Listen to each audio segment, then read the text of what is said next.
Leah Lane's Rose Garden Funeral Party inspires authentic self-expression in Dallas.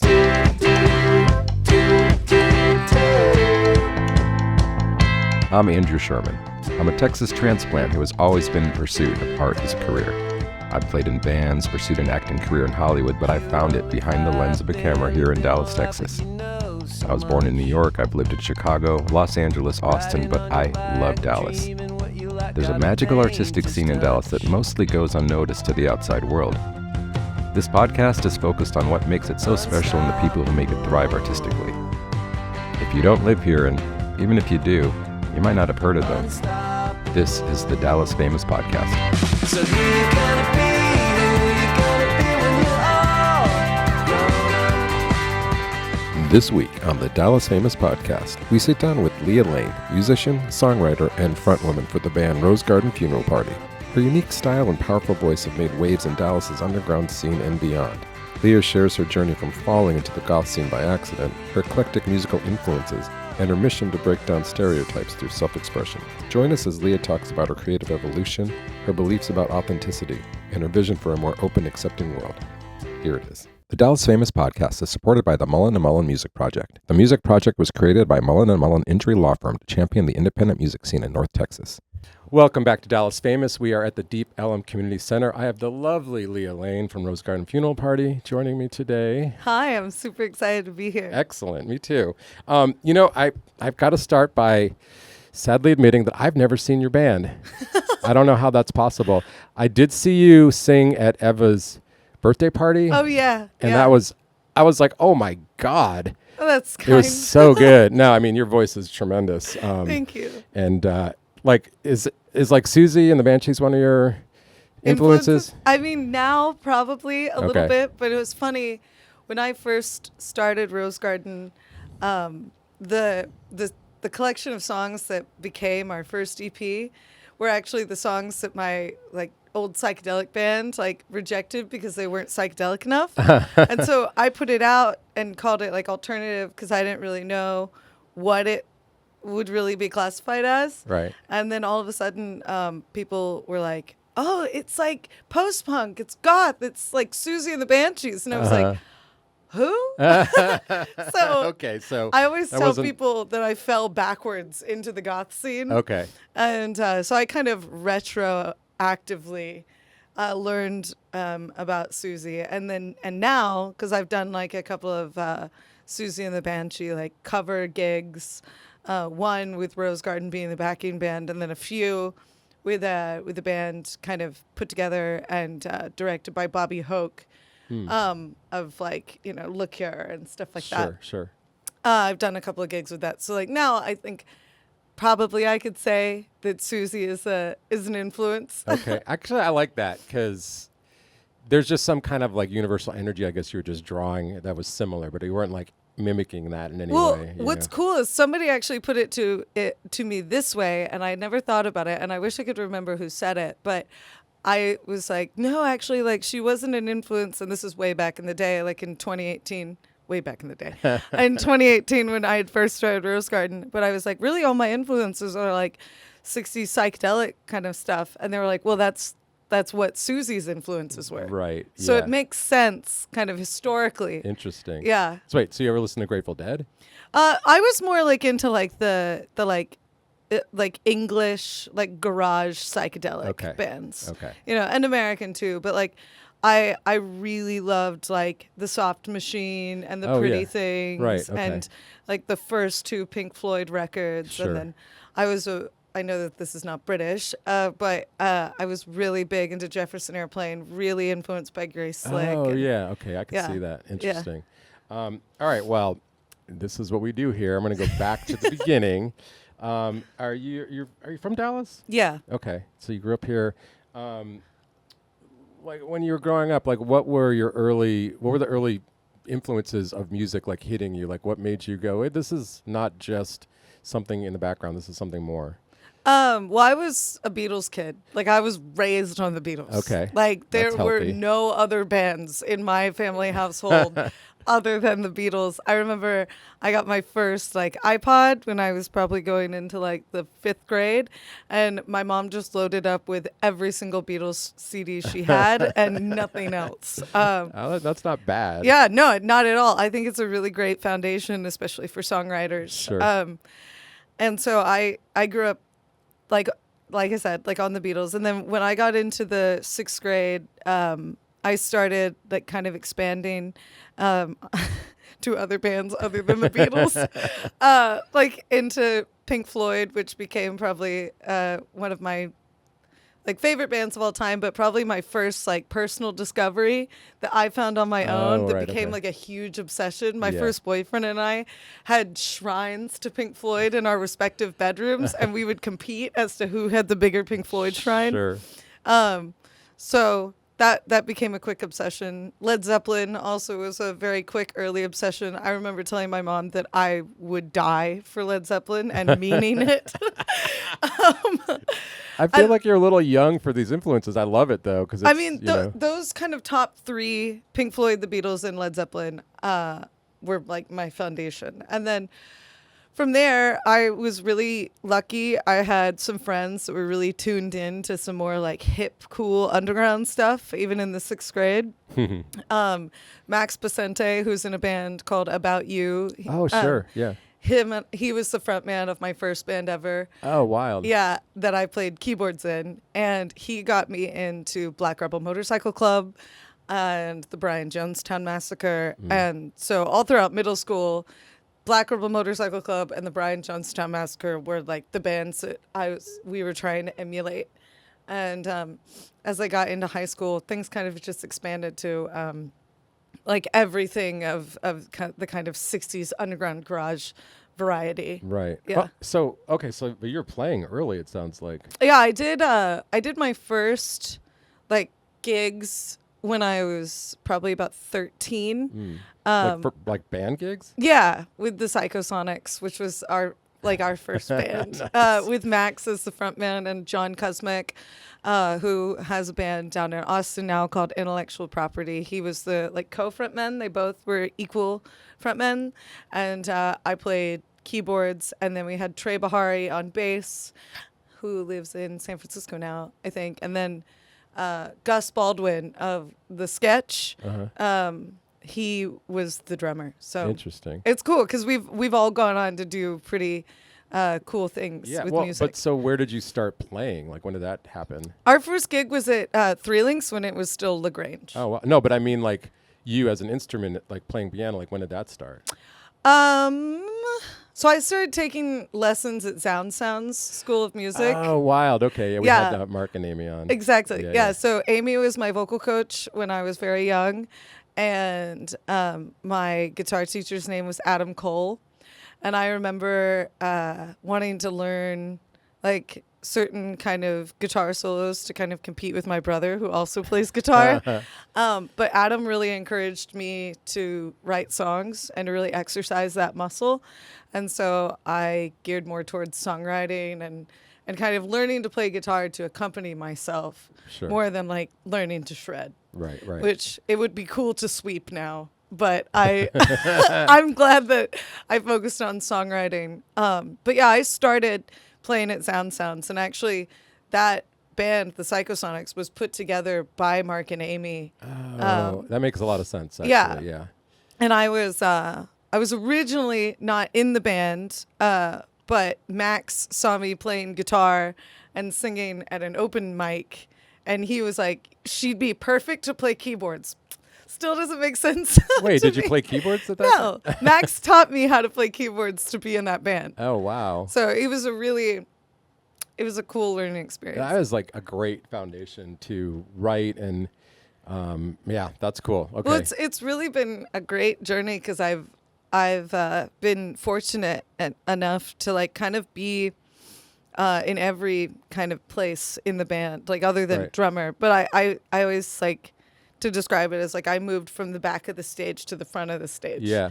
And that's something that I'm really grateful for because it kind of taught me how bands feel emotionally and look like from all different perspectives. Yeah, from being like just kind of a minor supporting member to being like a writer and frontman. Right. So right. yeah. So I mean, when you first started though, were you like, oh, I want to get up front, or were you kind of like cool, like taking your time to get into it? I mean, I would say that like I was just really, really excited to be in a band. Right. I was excited that these guys that I thought were really, really cool wanted me to be in their band. And I just felt really grateful to be there. Really, I didn't have like, I had like my parents, you know, being like, you should sing. But other than that, like, I just kind of was like, no, like they're singing and I'm just happy to be here. And it wasn't until the Psychosonics broke up and Moonwaves started, which Moonwaves was just the Psychosonics after Max decided to pursue other opportunities. It wasn't until Moonwaves started that John Cosmic, the other frontman, really encouraged me to like start bringing my songs to the band and like showing people my songs.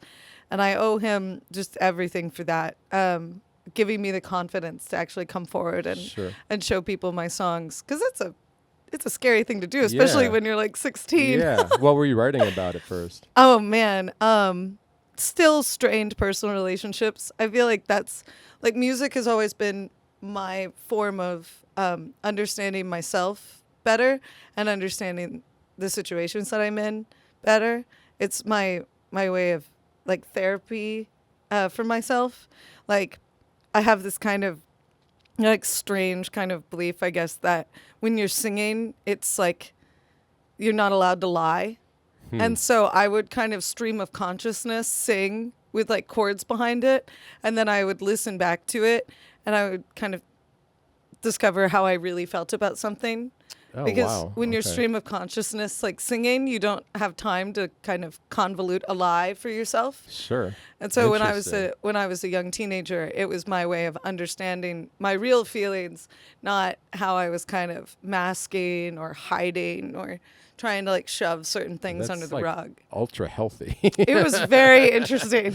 Yeah. And that's still how I kind of operate. But yeah, John encouraged me to show him my songs, and then those songs got into the band, and then that was my first time actually being a frontman. I started playing keyboards and guitar, and then the songs I played guitar on were usually the songs that I sang, and then the more the band kind of progressed, the more I kind of took lead of like, you know, booking the shows and trying to get like connections with like labels or managers or booking agents. Sure. I'm really lucky that before I turned 18, I learned never to sign anything. I feel so fortunate because my very early journey with music really prepared me for a career in it. Yeah. So I'm definitely like one of the lucky ones for sure. So I mean, like, was there ever a time where you didn't think you were going to be a musician? I mean, that was like pretty much the plan from the beginning.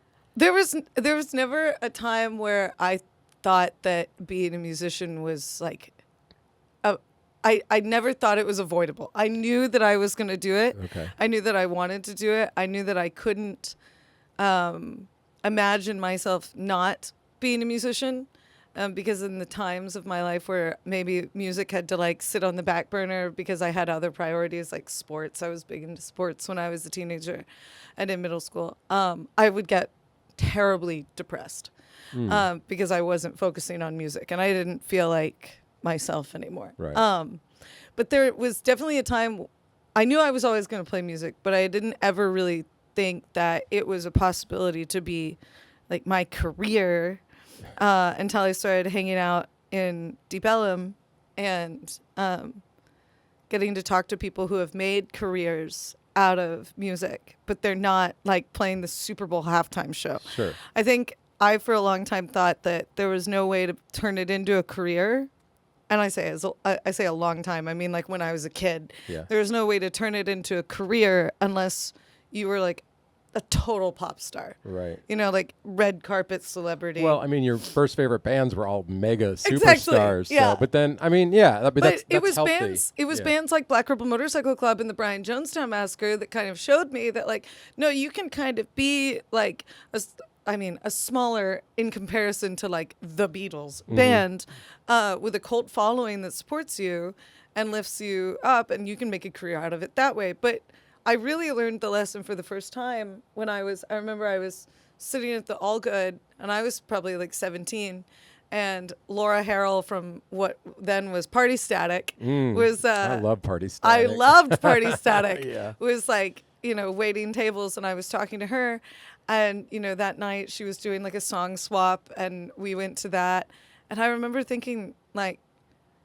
she is a career musician, and she lives here in Deep Ellum, and she plays her music, like X amount of nights out of the week, and is happy and is free, and her life is completely engulfed in just song.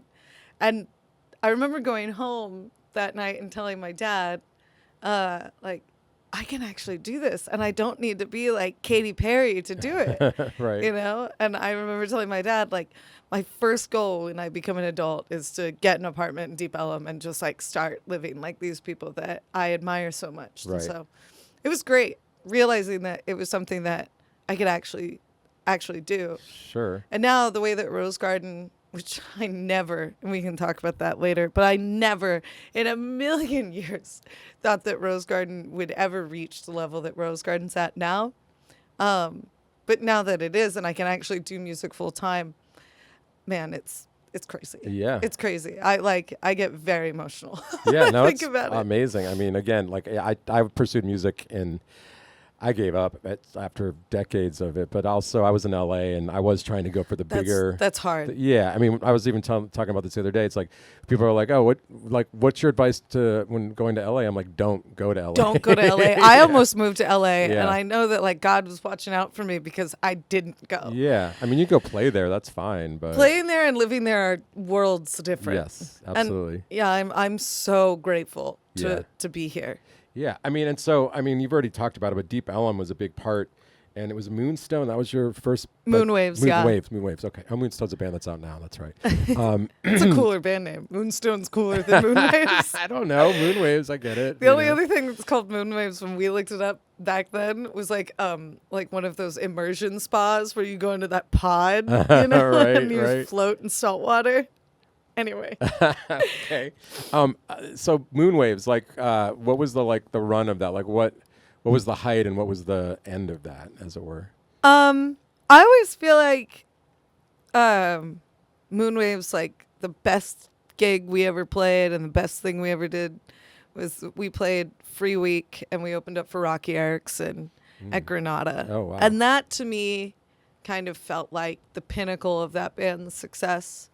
And it kind of felt like the pinnacle of success in general to me at the time. Sure. Well, Granada is like a huge stepping stone. Yeah, Granada's big, and Rocky Erickson is a huge deal even now to me. And I got to briefly meet him at the show, and it was crazy. But Moonwaves, I guess I was in Moonwaves for 4 years. Yeah, and it broke up about the time that I turned like 19, I think. Okay. Because Gus and John, the drummer, and obviously the co-frontman of the Psychosonics, they went on to create a really incredible band called Acid Carousel. Oh, yeah. Yeah, Sure. those were the two guys that fronted Acid Carousel. Okay. And, you can just kind of tell when something's run its course. And Right. as painful as it was for me to accept that Moonwaves was kind of dying and that they were moving on to Acid Carousel,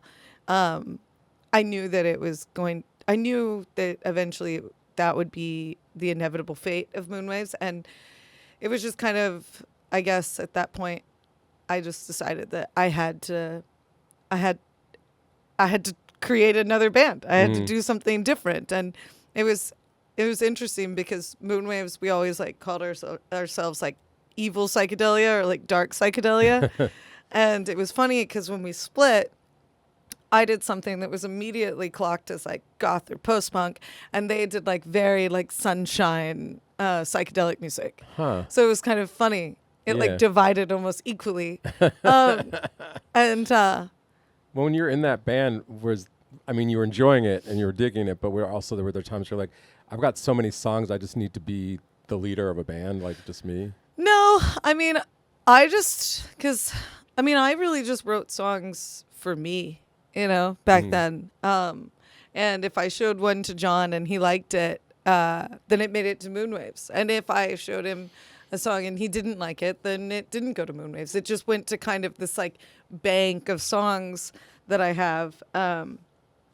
And I was okay with that. I liked writing songs and kind of collecting songs as kind of like it was like my diary. Like people journal, I wrote songs. And I had a really close friend of mine who was like an older like industry person who kind of was like my mentor. He had told me to always keep writing songs because songs are an artist's best insurance. So I really wasn't all that concerned with like maybe sharing all of them. I was amassing songs to, better understand myself and to keep a record of kind of who I've been and where I'm going and that kind of thing. Okay. And so then was it Rose Garden was next after that? Well, yeah, kind of. So I started dating this guy and he wasn't a good guy, but he was the first guy that I was ever in love with and kind of my first everything. But he was like 5 years older than me, and I just don't think I was emotionally prepared for the problems that he had. And, he abused me in like every way. Like, so it was physical and it was emotional and, there was a lot of cheating and it kind of sent me in like a tailspin. But we started a band together because he wanted to, and it was called Sway originally. And we were kind of trying to be like a shoegaze band. And it never really went anywhere because he was very volatile. And like I said, I don't think he was an evil person by any stretch of the imagination. I mean, he was a young person who was dealing with a lot of like, difficult like baggage and things. And I was an even younger person who had no idea how to deal with it. And I think understanding people's perspectives that have hurt you is so important to not only like forgiving them, but forgiving them and by forgiving them, healing your internal wounds. Sure. And so I wrote all these songs for Sway. And then one night the relationship was over. And when that relationship ended, I decided that I had to put all of this like love and energy into something else because I had it all for him and I had to put it somewhere else. Otherwise I was just going to go crazy and the morning was going to be too insane. And like the only thing that had ever been there for me always and had ever like helped me to better understand myself and the world around me and people was songwriting and music. And so that's how Rose Garden Funeral Party was born. And I think Sway only played like 5 shows in like the course of our entire like existence, which is strange because it was like 2 years. But yeah, it speaks to the dysfunction, though. I think absolutely. Yeah. It was really, really hard. Yeah. I always forget to ask this question, so I'm going to ask it now. Rose Garden Funeral Party. How did that name come about? I was sitting in my apartment, and I was listening to my laptop playing music, kind of like at random, and it played Bauhaus's cover of John Cale's song "Rose Garden Funeral of Sores," and then the next song was "Funeral Party" by The Cure, and I was like, "Rose Garden Funeral Party." I was like, "That sounds great," because not only is it kind of a nod to my history with the '60s music, and I love John Cale. I'm a big fan of him. Yeah. It's a nod to that, but it's also a nod to kind of my future influences, which I was hoping to be more things in the vein of like The Cure, but I was just discovering all of that music at the time. Right. Yeah. Okay, interesting. And so then how long did it take you to get Rose Garden up and out on stage?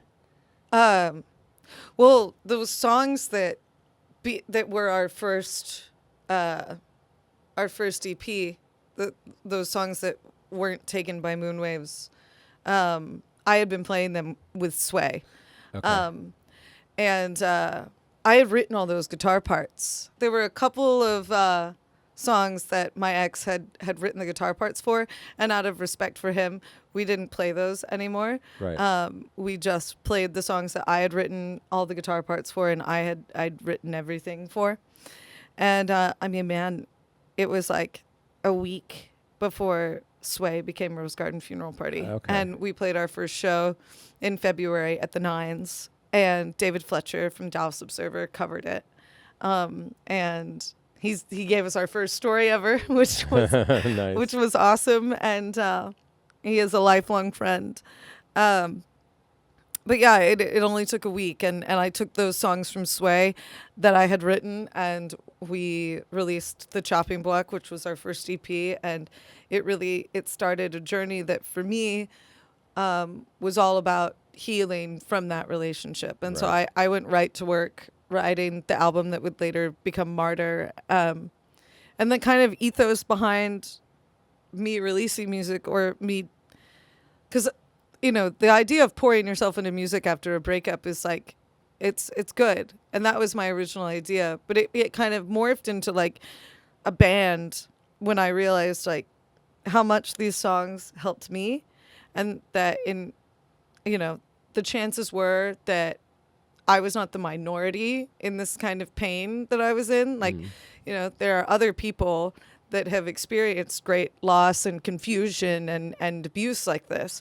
And I thought, well, if these songs help me, there's a chance that they might help somebody else. And that kind of started my drive to release the music and play shows. And that's kind of why we started doing the whole like "Be kind to each other, we love you" speech right before the last two songs of every set, which when you see us, you'll hear it. But my goal with Rose Garden very quickly became, I wanted to create an environment where people looked cool and played cool music, but we're working towards kind of eradicating the idea of the cool guy as this like corner dwelling, cigarette smoking, like sunglass wearing like guy who doesn't talk to anybody, and like peers at you from behind his leather jacket. I wanted to be like extremely approachable, extremely friendly, extremely welcoming, like loving, and I wanted to be vulnerable, and I wanted to try and make that the cool way to be, Right. God, rather than like aloof. I really regret not seeing you before this interview, because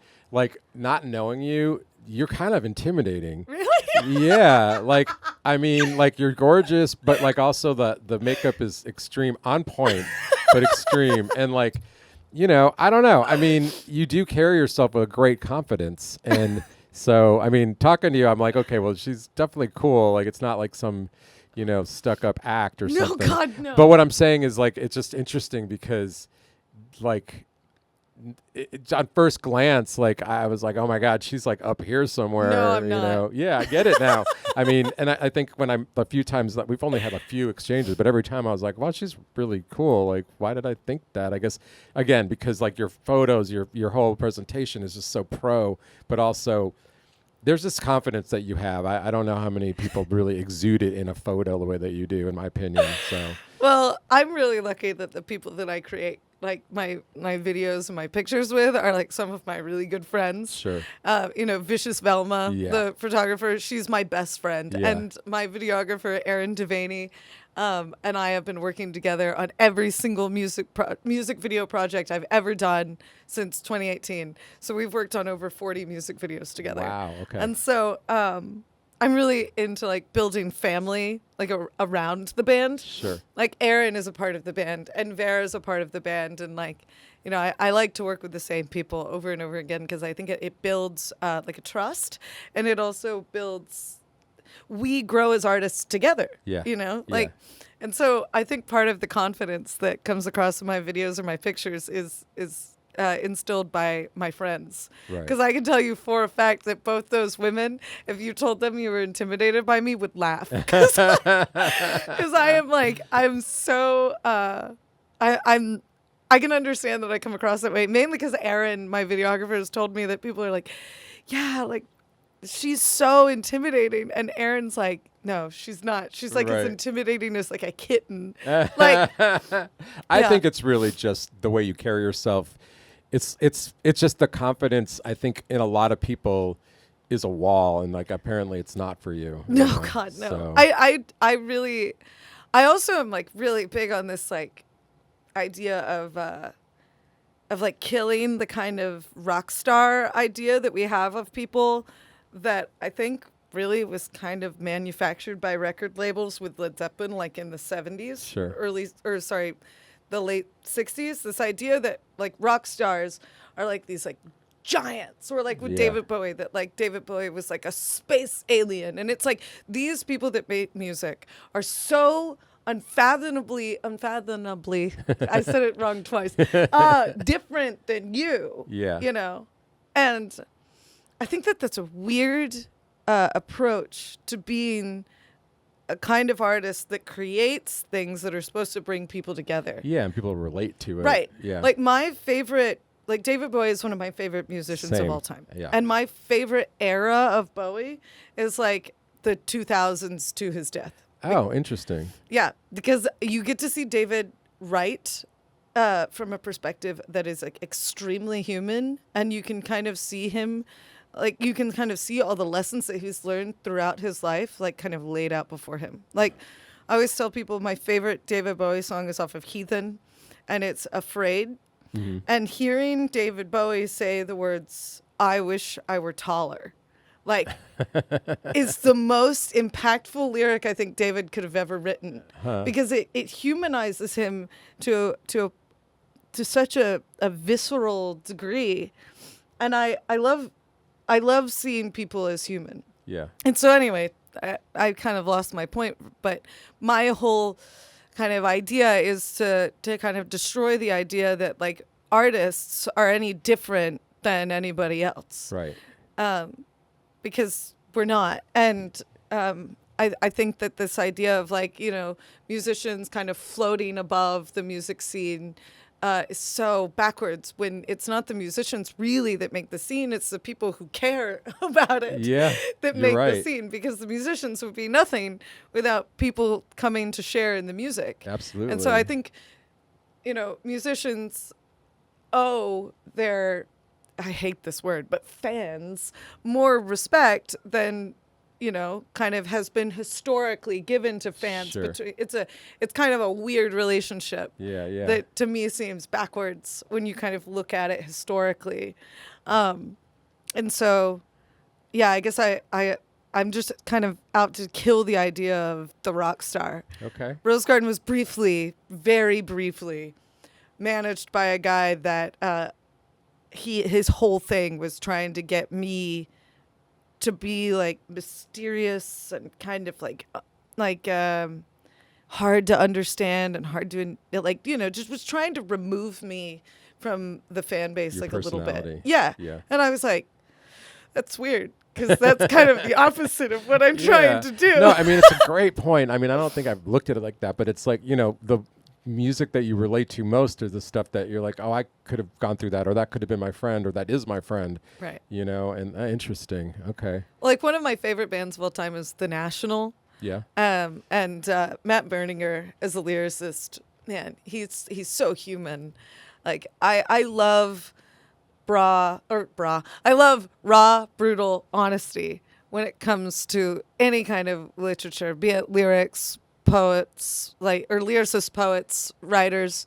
Like the first writer that I ever fell in love with was Charles Bukowski. Oh, okay. Because I felt like somebody for the first time in my life was just telling me the truth. Right. Like nothing was sugar-coated. And even though it was really hard to read and I hated him, I was just glad that someone told me the truth. Right. And I was a kid that I felt like a lot of people were lying to. And so I fell in love with like human, like I don't know, like genuineness and humanity. Sure. Well, that makes sense. You're not into pop stars. I mean, honestly. Let's come back to some more. I don't know. There's maybe this is more common than I'm thinking it is, but it's like you guys are not a Dallas band at this point. You're an international band, and like you tour the world. Like, how did that get going, and how have you been able to maintain that kind of, like, you know, being able to play shows and having audience show up in other cities? I don't know.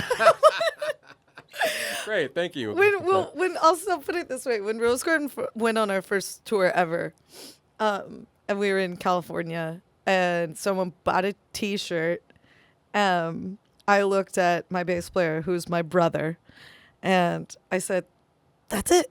We made it." And he was like, "What do you mean?" And I was like, "Someone in another state knew our songs and bought a T-shirt. We've made it." And if Rose Garden never gets any bigger than it is right now, I am happy for the rest of my life, because I know that the band served its initial purpose, which was to help somebody. Yeah. To make someone feel less alone in their pain. And I said, I'm just going to keep working and we'll see where it goes. And it's always been really important to me to keep my head down and to just focus on what I'm doing for this project to help myself and to help other people. I worked really hard to never compare myself to others, or I don't look at other people's homework. You know, I just focus on mine, and I make it a point to deeply celebrate other people's wins, because I get excited because I think high tides rise all ships, and I don't let other people's wins, like, I don't allow those things to feel like my failures. That's not something that I've ever struggled with, but I see other people struggle with that, and I find it confusing. And so I don't think that we should feel that way. So I try to encourage not feeling that way in people. Yeah. Even in some of my bandmates, sometimes I see that come out and I'm like, no, man, that's not the point. Right. Oh, no. I mean, because it's that competitive nature that, again, was built in by people that weren't playing the music. Right, exactly. You know? Exactly. So. And you know, art is not competitive. I mean, it literally can't be, because we're all doing something different. Yeah. Even if we weren't trying to do something different, by nature of the fact that we're doing it and they're doing it, it's going to be different. Sure. And so it's not comparable, therefore it's not competitive. But or at least that's how it feels to me. Yeah, I mean, and also, I mean, again, like you've crafted this thing that is so unique. I mean, maybe people, like, if you're not paying attention, be like, oh, that reminds me of something. Well, everything is derivative at some level. Exactly. But no, I mean, I get it. What's some, like, goals? Like, what are some, like, kind of gigs or maybe bands that you would like to play alongside? Or, oh man, there's so many. Yeah. But I'll say, like I said about the whole, like, if Rose Garden never gets any bigger than this, I'm happy. And I'm just going to keep working. It was kind of like one day I looked up, and I don't allow myself to look up from my work often, but I looked up and I was like, whoa, this has gotten way bigger than I ever thought it would. Yeah. Okay, I got to go back to work. And then I'd look up another day and I'd be like, oh my God, how is this working? And ultimately, the only feeling that I really get is like, oh my God, like it's like helping people. And that's why people are listening to it, is because they're relating to the lyrics. And then therefore, like, it's a kind of like cathartic experience for everyone involved. Mm-hmm. And I like, it all seems very like human. And so when I think about like my goals for Rose Garden, it's just kind of like, I just want to continue to make songs that help me understand the world better and maybe help other people understand, you know, the world a little bit better. And I want to continue to encourage people to be open and kind to one another, tolerant and loving and patient, and to each other and to themselves. And I want to continue to create like a sense of community and family around this music. As far as bands I'd really like to play with, I'd love to play with White Lies. They were probably my earliest influence with Rose Garden. I love them. I love Interpol. I love The National. Those would be dreams, you know. I mean, those three bands were like the big three when I was making the first Rose Garden full-length album. Okay. So when I do like Goth interviews and they're expecting me to like pull out all this like goth stuff. And I'm like, no, man, like I really love editors. They're like, okay. Yeah. Like, no, I think that makes sense too, again, because it's like, I mean, and I want to talk about your aesthetic a little bit, but it's like people just like, oh, she's wearing black, she's goth. It's like, you know what I mean? It's like, and that doesn't necessarily mean anything. I mean, because all the bunch of like, old white dudes are wearing black shirts too. And well, it's the ultimate guy in a band uniform, black jeans, black shirt, black jacket, black boots, black belt. Yep. You've got the look. Yeah, exactly. But it's funny because it could be country or goth, and that's what I was about to say.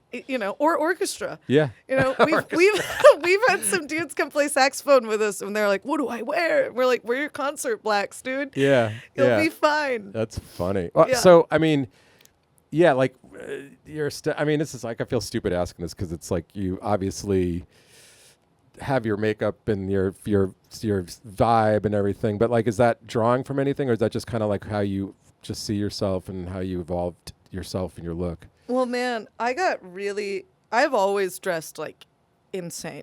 I always, like when I was in the sorry, when that's Veronica Young. Hello. Hello. When I was in the 60s stuff, I mean, I wore head to toe 60s clothes with the twiggy makeup, and I glued like crystals to my face, and I had the full like bell bangs and the hair like down to here, and I would draw on this side like an eye of Horus, like all to get ready to go to like church and then Nana's house. Oh wow! Like, okay. So dressing kind of crazy has always been a big part of me, and as far as like my makeup influences go, man, like I've always thought drag queens were like the prettiest things I've ever seen. Even like I used to watch RuPaul's Drag Race and just sob because I thought they were so stunning. Right. And I still do. And so all of the tips and tricks that I've learned when it comes to doing my makeup like just came from me watching like different drag queens on YouTube like explain like their like tips and tricks. But my evolution of style just kind of ebbs and flows with like my musical interests. So when I was in the 60s music, I looked like I was straight out of the 60s. When I got into shoegaze, I looked like I was in My Bloody Valentine. When I like got into goth, I went really into goth. I look back on pictures of myself where I felt like I looked normal. I never looked normal. Like a couple of years ago, I got like super into glam rock, and like I like the original album artwork for our single Almost Heaven. We were all in solid white, and I was sitting there with like a sitar and like giant like Elton John platforms on. Like my like fashion will mirror what I'm listening to at the time. But I always had this like growing up when like, maybe like certain family members would kind of ask me to like tone it down because it's Easter and stuff. Like, I would always say, like my like clothing choices, if they offend you, that says more about you than it does about me, because it's not like I'm like dressed like scantily. I'm dressed just weirdly. Yeah. And if that bothers you, that says more about you than it does about me. And it wasn't until like years later, like into my 20s, when I realized that was the ethos of the punks, like back in the late 70s. Like they were like, we look like this as it's like a social experiment for kind of what was like the British like upper class at the time. Right. Just to, like, and I was like, oh, that's so sick. Like I got it when I was a kid. That's cool. Nice. So yeah, it's always my fashion sense has always just been kind of me mirroring my interest. And like kind of a subtle, like, I guess there's a lesson to be learned there, about judgment towards others, Sure. Because I think that one of the most important things is if you're going to walk around looking crazy, don't exacerbate the stereotype that people that look like us are rude.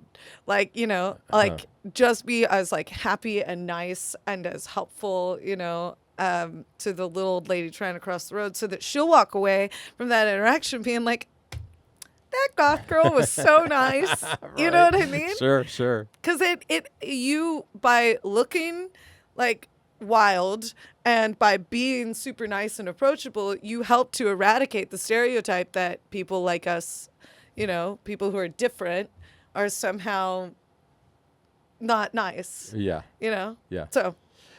Well, that's well said. I like it. Thank you. I think we're running out of time. That always happens to me. Yeah, no, it's a good thing. Forever. No, it's a good thing because sometimes I'm like, oh my God, I got to stretch it, but not today. And like after this interview, you're going to play a song. What song are you going to do for us? I figured I have a couple options, but Okay. I figured I'd play our new single. Yes. I arranged an acoustic version of it Excellent. today. Okay. Yeah. All right. Well, thanks, Leah, for coming down. We will look out for the band and for, stuff online. And thank you so much for being here. Dude, thank you so much for having me. It was great.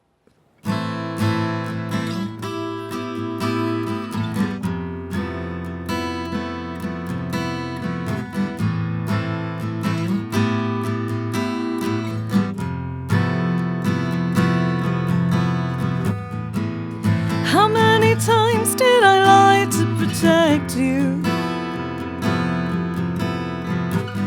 Which one of us was more afraid of the truth?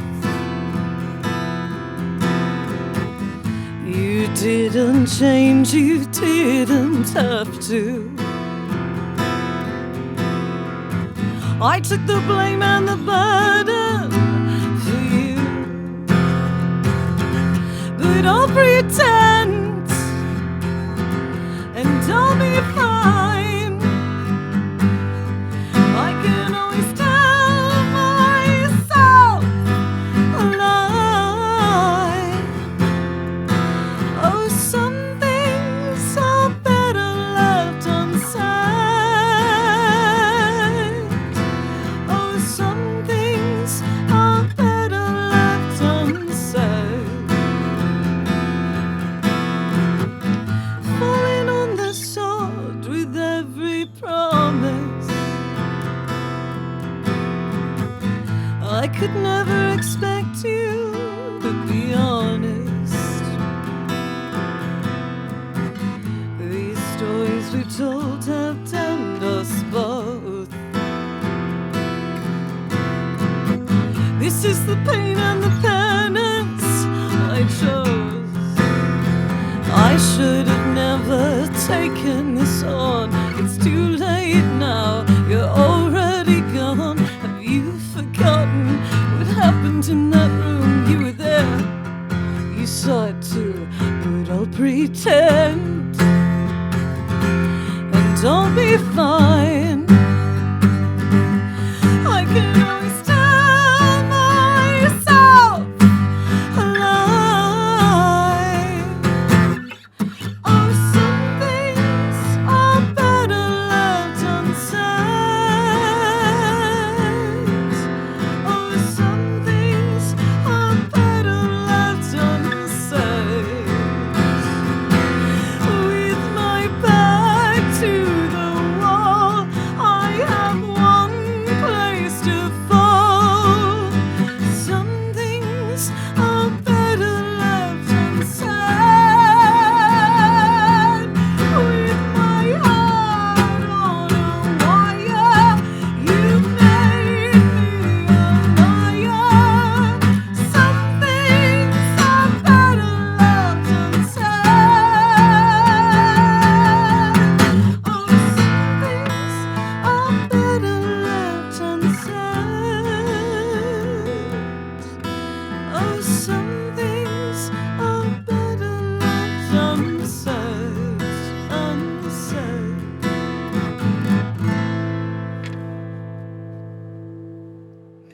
I'd like to thank Leah Lane. You can check out her band Rose Garden Funeral Party everywhere. We'll have the links in the show notes. Thank you to the Deep Ellum Community Center for letting us record here. Theme song Unstoppable by Salim Narala, and the outro is The Place to Be by Electric Ants. Thanks again to the Mullen & Mullen Music Project for their support. Like, subscribe, and share the podcast, and we'll see you next week.